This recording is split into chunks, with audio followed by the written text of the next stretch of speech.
Hey guys, welcome back to my channel, and today we will start the toughest topic of this chapter, that is nature of management. इसमें हर बच्चा, चाहे वो बहुत तेज हो चाहे average हो, ठीक है, हर बच्चा इसमें फंसता है। क्यों? क्योंकि ये टॉपिक थोड़ा सा डिफरेंट है नॉर्मल मैनेजमेंट से। ठीक है, तो चलो हम लोग देखते हैं कि कैसे आपको विद इन अ मिनट आपको ये टॉपिक समझ में आ जाएगा। चलो, the name of the topic is nature of management, कि मैनेजमेंट का नेचर कैसा होता है। ठीक है, some authors regard management as science because these are well tested and experimental. देखो, कुछ ऑथर्स जो होते हैं ना बेटा, वो ना मैनेजमेंट को बोलते हैं कि मैनेजमेंट एक तरह का साइंस है। क्यों साइंस है? क्योंकि वो एक्सपेरिमेंटेड होता है, टेस्टेड होता है।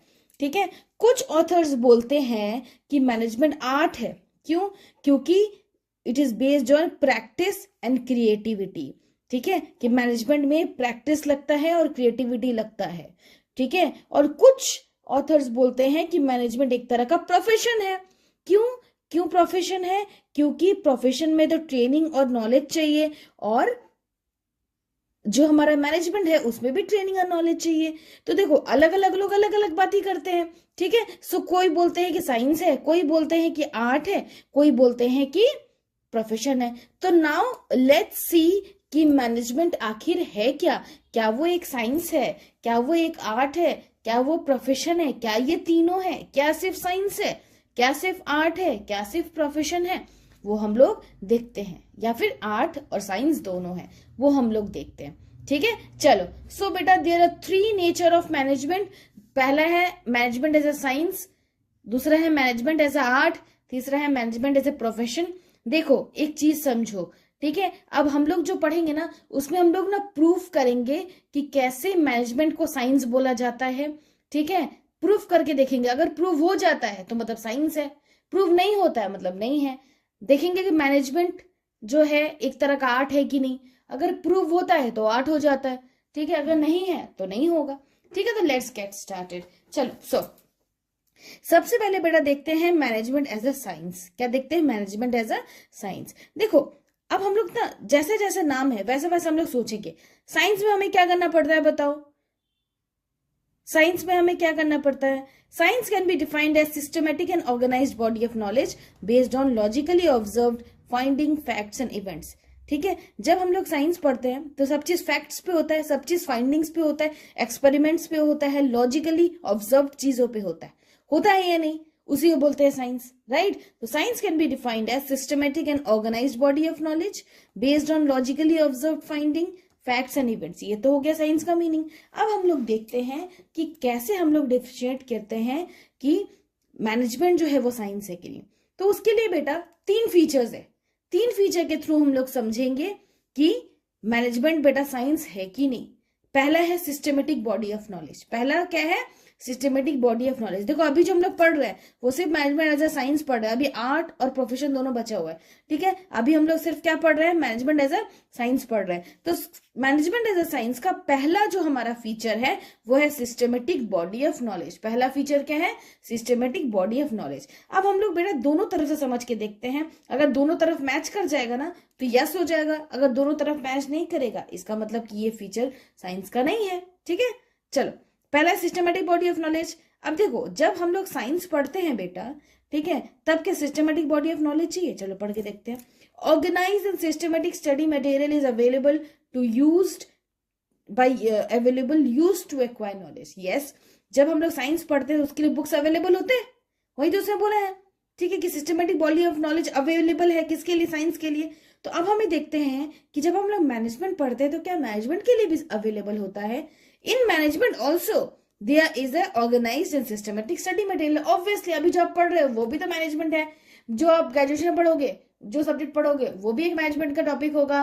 फिर आपका जब आप पोस्ट ग्रेजुएशन करोगे तब भी आपको मैनेजमेंट मिलेगा। तो क्या obviously systematic body of knowledge available है।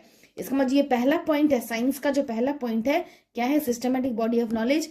ये फीचर साइंस और मैनेजमेंट दोनों में है। समझ में आया? क्यों? दोनों तो मैच कर रहा है, दोनों के लिए स्टडी मटेरियल रहता है। ठीक है, तो this feature of science is present in management. समझ आया? तो पहला फीचर साइंस का क्या है? Systematic body of knowledge. अब हम लोग देखते हैं क्या दूसरा जो फीचर है वो साइंस और मैनेजमेंट दोनों में वर्क करता है। अगर यस तो मतलब हो जाएगा, अगर नो तो नहीं होगा। चलो देखते हैं। तो आगे सेकेंड वाले टॉपिक पे, that is principles are based on experimentation. क्या है? Principles are based on experimentation. पहला क्या था बताओ? साइंस का feature systematic body of knowledge. दूसरा क्या होगा? Principles based on experimentation. अब देखते हैं साइंस में होता है कि नहीं एक्सपेरिमेंटेशन, और मैनेजमेंट में होता है कि नहीं एक्सपेरिमेंटेशन। साइंस में देखते हैं, system scientific principles are based on observations and through repeated tested experiments. Obviously science में कोई भी प्रिंसिपल होगा, ठीक है, मतलब साइंस में जितने भी सारे अध्ययन है वो क्या, वो तो ऑब्वियसली रेगुलर ऑब्जर्वेशन करना पड़ता है, बार बार टेस्ट करना पड़ता है, तभी उसका फाइनल रिजल्ट आता है। ठीक है, अब देखते हैं सेम ये चीज यहां मिलेगा कि नहीं। ठीक है, चलो अब देखते हैं मैनेजमेंट में। Management principles are also developed through observation और एक्सपेरिमेंट। यहां तक तो समझ में आ रहा है कि अरे ये तो दोनों सेम है। ठीक है, कि हाँ मैनेजमेंट में भी हमें ऑब्जर्वेशन एक्सपेरिमेंट करना पड़ता है। जब आप कोई प्लानिंग करते हो बेटा, तो आपको जरूरी तो नहीं है कि आपका प्लानिंग एकदम कंट्रोलिंग तक बढ़िया चले, हो सकता है वो बीच में फ्लॉप कर जाए, तो वैसे ही करके आप सीखोगे, राइट। सो मैनेजमेंट का जो प्रिंसिपल है बेटा, वो भी ऑब्जर्वेशन और एक्सपेरिमेंट पे ही चलता है। बट एक बट आ गया बीच में, देखते क्या है। But since management deals with human being and human behavior cannot be accurately predicted, लेकिन क्योंकि हम लोग मैनेजमेंट करते हैं वो ह्यूमन को लेके करते हैं, क्योंकि ह्यूमन जो है ऑर्गेनाइजेशन चलाती है, ठीक है, इसलिए ह्यूमन का बिहेवियर को बेटा हम लोग प्रिडिक्ट नहीं कर सकते। अगर अभी आप किसी के लिए अच्छे हो सकता है कल आप किसी के लिए बुरे हो जाओ। अभी आप ऑर्गेनाइजेशन के गोल के बारे में सोच रहे हो सकता है कल जाके अपने बारे में सोचने लगो। तो बेटा मैनेजमेंट बोलता है कि हाँ हम लोग भी एक्सपेरिमेंट करते हैं, लेकिन ह्यूमन बिहेवियर जो है बेटा, वो आज जिस तरह रिएक्ट किया जरूरी तो नहीं है वो कल फिर से वही वैसे ही रिएक्ट करेगा। हो सकता है कल वो डिफरेंटली रिएक्ट करे। तो उस बेसिस में ये जो पॉइंट है प्रिंसिपल बेस्ड ऑन एक्सपेरिमेंटेशन, ये तो आधा ही सच हुआ, राइट। ये है इसका, ये तो हाफ ही सच हुआ। यहाँ तो एक बट आ गया, क्यों? क्योंकि ह्यूमन बॉडी पे हम लोग लेते हैं, और ह्यूमन बॉडी जो होता है वो can not be accurately predicted, right. So this feature of science is partially present in management. Partially है, पूरा तो प्रेजेंट है नहीं, क्यों बट लग गया बीच में। पार्शियली है मतलब थोड़ा सा है। समझ में आया? अब चलते हैं तीसरा वाला पॉइंट पे, यूनिवर्सल वैलिडिटी। अब यूनिवर्सल वैलिडिटी का मतलब होता है एक बार जो प्रूव हो गया वो हो गया। यूनिवर्सल वैलिडिटी का मतलब वही हुआ। ठीक है, चलो अब देखें। तो अब देखते हैं कि यूनिवर्सल वैलिडिटी जो है वो साइंस पे कितना काम करता है, मैनेजमेंट में कितना काम करता है। देखो साइंस में क्या होता है कि अगर आपको ये पता है कि आप कोई ऐसे जगह चले जाओ जहां -50 डिग्री है, ठीक है, वहां पे अगर आप वाटर को अगर आप ऊपर उछालोगे तो वो बर्फ बन के नीचे गिरेगा या उड़ जाएगा, ये आपको पता है। क्यों? क्योंकि बेटा वो ऑलरेडी टेस्टेड है, एक्सपेरिमेंटेड है, और यूनिवर्सल वैलिडिटी है उसका। ठीक है, अगर आप ऊपर से एप्पल फेंकोगे तो वो नीचे ही गिरेगा, ये वैलिडिटी है, ये एप्लीकेशन है जो प्रूव हो चुका है। लेकिन क्या मैनेजमेंट में जो हम आज कर दिए, क्या वही सेम चीज हम कल कर सकते हैं? क्या वही सेम प्लानिंग हम कल लगा सकते हैं? क्या वही सेम प्लानिंग हम 10 साल बाद यूज कर सकते हैं? उसका आंसर होता है हाँ और ना दोनों। ठीक है, but in management principles application are modified according to given situation. यहाँ पे बेटा जो भी प्रिंसिपल्स होते हैं, जो भी सिद्धांत होते हैं, वो अकॉर्डिंग टू सिचुएशन लगाया जाता है। यहां मुझे पता है कि हम अगर कोई चीज ऊपर फेंकते हैं तो वो नीचे आएगा, क्यों? क्योंकि यूनिवर्सली टेस्टेड है। लेकिन यहां हमें नहीं पता कि जो ह्यूमन बॉडी आज जैसा रिएक्ट कर रहा है, जो आदमी आज प्लानिंग जिस तरह से सेट कर रहा है, कल हो सकता है वो उससे अच्छा प्लानिंग सेट करे अकॉर्डिंग टू द सिचुएशन। ठीक है, सो दिस फीचर, ये जो यूनिवर्सल वैलिडिटी वाला जो फीचर है, ये साइंस में तो है पर मैनेजमेंट में नहीं है। So this feature of science is not present in management. इसका मतलब क्या हुआ? जो पहले आपने देखा था सिस्टमेटिक बॉडी ऑफ नॉलेज, वो दोनों में यस था, मतलब साइंस में भी यस था, मैनेजमेंट में भी यस था। ये जो प्रिंसिपल बेस्ड ऑन एक्सपेरिमेंटेशन है, ये भी क्या है, ये आपका साइंस में तो यस है, लेकिन इसमें आधा यस है, मतलब पार्शियली हो गया। यूनिवर्सल वैलिडिटी क्या होगा? ये साइंस में भी नहीं है मैनेजमेंट मतलब साइंस में है लेकिन मैनेजमेंट में नहीं है। ठीक है, इसका मतलब क्या है कि इसको क्या बोलते हैं, मैनेजमेंट एज ए साइंस को बोलते हैं आपका इनएग्जैक्ट साइंस या फिर social science. Why inexact science? क्योंकि इसके सारे फीचर जो है वो मैच नहीं कर रहे हैं, एक पूरा मैच कर रहा है, एक आधा मैच कर रहा है, एक आधा भी मैच नहीं कर रहा।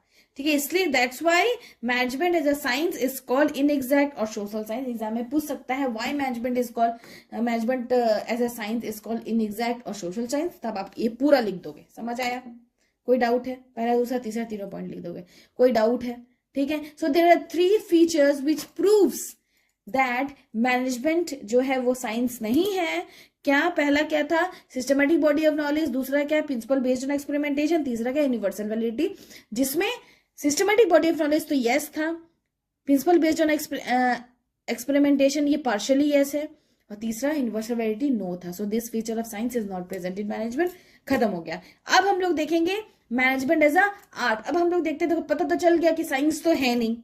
एग्जाम में अगर आपको पूछा, ठीक है, कि management is what, science, art, profession dash, मान लो कुछ और फोर्थ ऑप्शन है, तो ये तो पता चलेगा कि भाई साइंस तो होगा नहीं। राइट, अब हम लोग चलते हैं, देखते हैं, चेक करते हैं कि मैनेजमेंट एज ए आर्ट है कि नहीं। चलो अब देखते हैं management as a art. Same process है, वैसे ही हम लोग देखेंगे। सबसे पहले देखो, आर्ट का मतलब यहां समझ लो, ART, आर्ट का मतलब होता है कला। किसी को गाने की कला है, किसी को स्पोर्ट्स में है, किसी को पेंटिंग में है, तो वो कला है। ठीक है, अब हम लोग मैच करेंगे कि क्या मैनेजमेंट एक तरह का आर्ट है। ठीक है, पहले आर्ट का मीनिंग देख लेते हैं। सो art means systematic body of knowledge which requires skills, creativity and practice to get perfection. ठीक है, इसका मतलब क्या है? आर्ट ये बोलता है कि हमें सिस्टमेटिक बॉडी ऑफ नॉलेज होना चाहिए जो कि स्किल, क्रिएटिविटी एंड प्रैक्टिस सब करने से आएगा। ठीक है, अब देखते हैं इसका भी फीचर, इसमें भी 3 ही फीचर है। देखते हैं तीनों फीचर मैच करता है कि नहीं करता। पहला फीचर है सिस्टमेटिक बॉडी ऑफ नॉलेज। ये देखा लग रहा था, किसमें था? साइंस में था। ठीक है, तो याद रखना, साइंस का पहला फीचर, इसका पहला फीचर पूरा सेम है। अब सिस्टमेटिक बॉडी ऑफ नॉलेज। अब बताओ, आर्ट मतलब मान लो कोई पर्सन जो है वो गेम्स एंड स्पोर्ट्स लेके पढ़ाई करता है। ठीक है, तो क्या उस गेम्स एंड स्पोर्ट्स के लिए कोई systematic body of knowledge available है? आर्ट अवेलेबल है? यस, अवेलेबल है। ठीक है, so systematic and organise study material available to acquire theoretical knowledge. Theory को पढ़ने के लिए अवेलेबल है।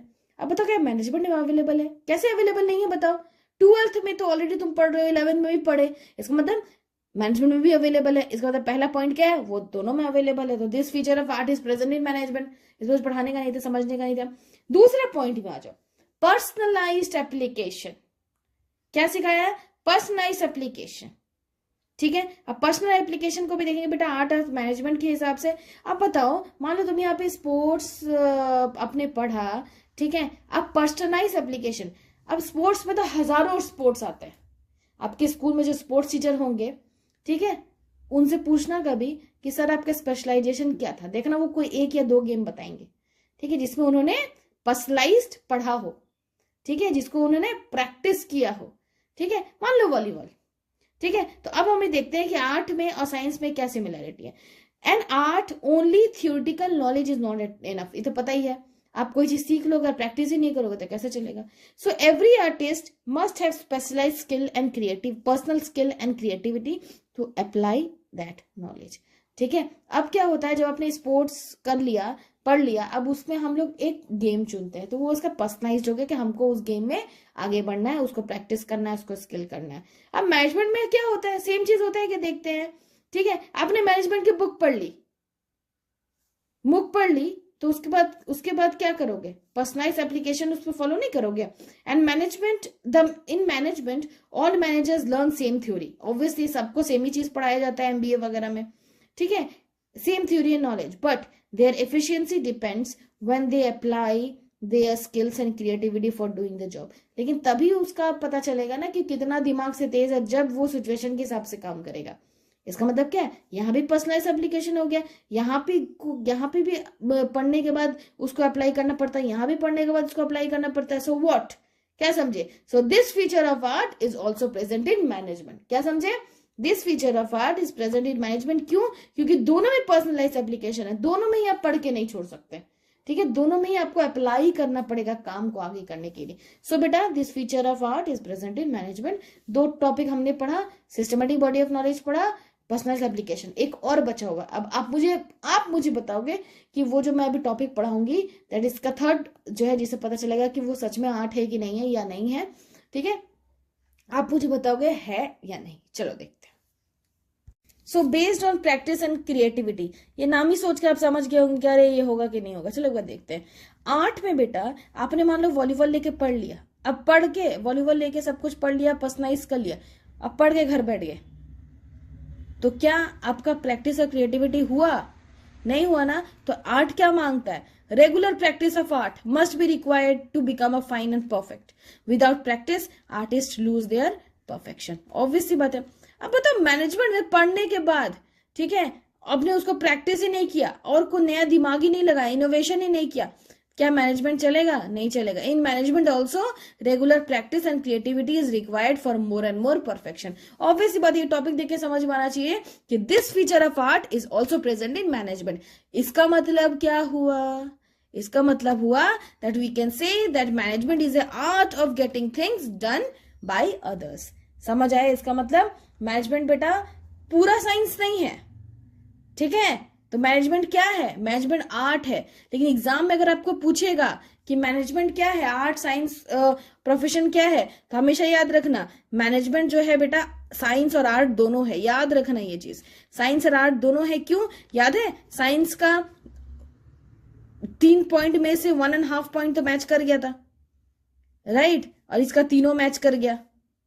इसका मतलब क्या है? Management is both art and science. अगर एग्जाम में ऐसे पूछे कि मैनेजमेंट इज व्हाट, आर्ट, दूसरा में है साइंस, तीसरा में प्रोफेशन और चौथा में है नन, उस केस में आप आर्ट करोगे, ठीक है। लेकिन अगर बोथ पूछा साइंस एंड आर्ट, तब आपको दोनों करना होगा। क्यों?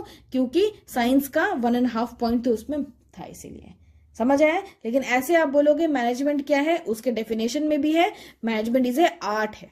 समझ आया?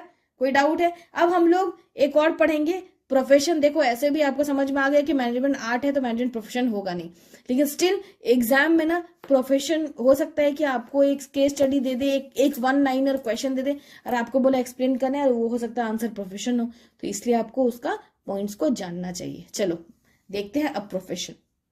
तो मैनेजमेंट एज ए प्रोफेशन, अब हम लोग देखते हैं कि क्या मैनेजमेंट को प्रोफेशन बोला जा सकता है।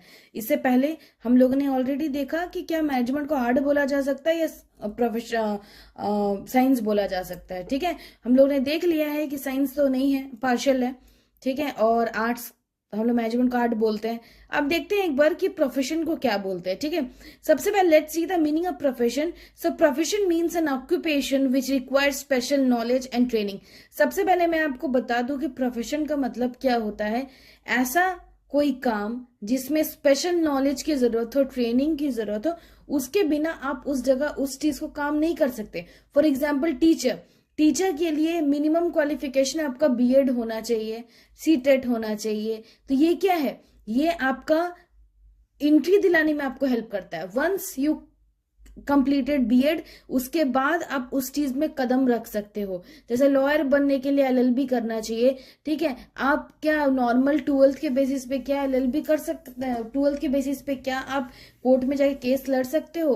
क्या आप नॉर्मल ग्रेजुएशन करके डॉक्टर बन सकते हो? नहीं, ठीक है। तो सिंपल है, प्रोफेशन करने के लिए बेटा आपको उसी चीज में पढ़ाई करके, ठीक है, स्पेशल नॉलेज क्रिएट करना होगा, ट्रेनिंग लेना होगा, ताकि आप उस चीज में घुस सको, ठीक है। ये तो हो गया प्रोफेशन का मीनिंग, ठीक है। अब देखते हैं कि इसके अंदर कितने फीचर्स हैं और क्या प्रूफ करते हैं कि क्या मैनेजमेंट प्रोफेशन है या नहीं। सिंपल, फर्स्ट है well defined body of knowledge. इससे पहले आप सोचो कहाँ पढ़े थे ये वाला पॉइंट, फर्स्ट पॉइंट। देखो एक चीज याद रखना, तीनों का फर्स्ट पॉइंट सेम है। क्या बोला मैंने? तीनों का मतलब management as a science, management as a profession, management as a art, ठीक है। तीनों का फर्स्ट पॉइंट सेम है, ठीक है, वो एक दूसरे से मैच करता है, उसका डिस्क्रिप्शन भी सेम है। सो सबसे पहले देखते हैं, ऑब्वियसली प्रोफेशन में बेटा हम चाहे डॉक्टर बने, चाहे टीचर बने, चाहे इंजीनियर बने, चाहे कुछ भी बने, ठीक है, उसके लिए स्पेशलाइज्ड नॉलेज वाला बुक अवेलेबल है, उसी को पढ़ के हम आगे बढ़ते हैं, राइट। और मैनेजमेंट में भी है, ठीक है, बुक्स अवेलेबल है, सारे सैंपल्स अवेलेबल हैं जिससे कि नॉलेज हमारा बढ़ सके। तो पहला पॉइंट तो बेटा yes this feature of profession is present in management. Okay, अब हम लोग चलते हैं आगे। ठीक है, देखते हैं कि आगे वाले पॉइंट्स में क्या मैनेजमेंट और प्रोफेशन सेम है। चलो लेट्स सी। अब देखो दूसरा पॉइंट है बेटा रिस्ट्रिक्टेड एंट्री। रिस्ट्रिक्टेड एंट्री मतलब वहां जाना मना है। ठीक है, सो प्रोफेशन में the entry of profession is restricted through an examination और डिग्री। आप तब तक किसी प्रोफेशन में नहीं घुस सकते जब तक आप उसका एग्जाम क्लियर ना किए हो या आपको उसका डिग्री ना मिला हो। एज आई से कि मैंने बोला आपको कि अगर आप डॉक्टर बनना चाहते हो तो you must clear the degree of MBBS, right, या फिर डेंटिस्ट बनना चाहते हो तो बीडीएस, एमडीएस, बहुत सारी चीजें हैं। ठीक है, फिर आप लॉयर बनना चाहते हो तो एलएलबी, टीचर बनना चाहते हो तो बीएड, सबका अलग अलग है। उसके बिना तो आप उस प्रोफेशन में नहीं घुस सकते, रिस्ट्रिक्टेड एंट्री है। ठीक है, लेकिन क्या मैनेजमेंट में मैनेजर बनने के लिए ये कंपलसरी है कि आपको एमबीए करके ही आना पड़ेगा, चाहे छोटा ऑर्गेनाइजेशन हो या बड़ा ऑर्गेनाइजेशन हो? क्या सिर्फ एमबीए वाले ही नौकरी कर सकते हैं, मैनेजर बन सकते हैं, या जो एमबीए जो नहीं किया उनके पास बहुत नॉलेज है, छोटा ऑर्गेनाइजेशन है, तो वो कर मैनेजर बन सकते हैं? बताओ। ऑब्वियसली आप सोच रहे होंगे कि अगर छोटा सा ऑर्गेनाइजेशन है तो वो प्रॉपर एमबीए वालों को नहीं रख के वो नॉर्मल लोगों को रख सकता है जिसके पास नॉलेज अच्छा हो। But in management there is no legal restriction on appointment of manager. ऐसा में कहीं पे भी लिखा हुआ नहीं है कि अगर आप मैनेजर हायर करना चाहते हैं तो आपको जो है वो AIMA that is all India management association से आपको एग्जाम पास करना पड़ेगा, जैसे एमबीए करना पड़ेगा। ऐसा कहीं पे लिखा हुआ नहीं है। That is anyone can become manager irrespective of their qualification. अगर आप नॉर्मल ग्रेजुएशन किए हो और आपका आईक्यू बहुत हाई हो, कंपनी के लिए फिजिबल हो, तो वो आपको रख लेगा। लेकिन आपका दिमाग बहुत चलता हो, ठीक है, ले, और आपको डॉक्टर का सब चीज आता हो, ठीक है, लेकिन आप फिर भी पेशेंट को नहीं दे सकते। क्यों? क्योंकि आप उसमें एंट्री कर ही नहीं सकते। ठीक है, तो इसका मतलब क्या है? प्रोफेशन में एंट्री कर सकते हैं, प्रोफेशन में एंट्री नहीं कर सकते, पर मैनेजमेंट में तो एंट्री कर सकते हैं। So this feature of profession is not present in management. Okay, let's see the third one, presence of professional association. Presence of professional association. अब मैं आपको बता दूं प्रोफेशनल एसोसिएशन का मतलब क्या होता है। अगर आप डॉक्टर बनते हो, ठीक है, तो आपको डॉक्टर बनने के लिए मेडिकल काउंसिल ऑफ इंडिया से आपको सर्टिफाइड होना पड़ेगा, तभी आप प्रैक्टिस कर सकते हो। ठीक है, अगर आप लॉ प्रैक्टिस करना चाहते हो तो आपको बार काउंसिल से सर्टिफाइड होना पड़ेगा, तभी आप वो चीज कर सकते हो। ठीक है, तो क्या मैनेजमेंट में मैनेजर बनने के लिए क्या आपको AIMA मतलब ऑल इंडिया मैनेजमेंट एसोसिएशन का सर्टिफिकेट चाहिए, तभी आप मैनेजर बन सकते हो? ऐसा कुछ है, वही हम लोग इस पॉइंट पे देखेंगे। For every profession special association established and people has to get him registered with his association before practicing that profession. For example, lawyer with bar council of India. lawyer अगर बनना चाहते हो तो बार काउंसिल ऑफ इंडिया से आपको certified होना पड़ेगा, तभी आप केस लड़ पाओगे। ठीक है, लेकिन क्या मैनेजमेंट में ऐसा कुछ है? बेटा मैनेजमेंट में it is not compulsory, already मैंने ऊपर बता दिया, it is not compulsory to have AIMA certificate before practising as manager.